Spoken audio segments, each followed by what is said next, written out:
కళ్ళు ఎదవారాలకు బక్కాగైనది ఒళ్ళు కడిగినవే కన్నీటితో తన పాదాలు చేతి కందియ పళ్ళు వింటున్నావో పిల్ల ఎన్నెన్ని బాధల్లా పడ్డంక ఒక్కటైతున్నామే నువ్వు నేనిలా వింటున్నావు బావా ఎన్నెన్ని దుఃఖాలే దిగమింగి ఒక్కటైతున్నామే నువ్వు నేనిలా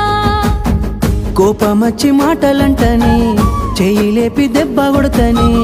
అలిగి నువ్వు పోను చేదువమ్మ తెల్లారి నువ్వే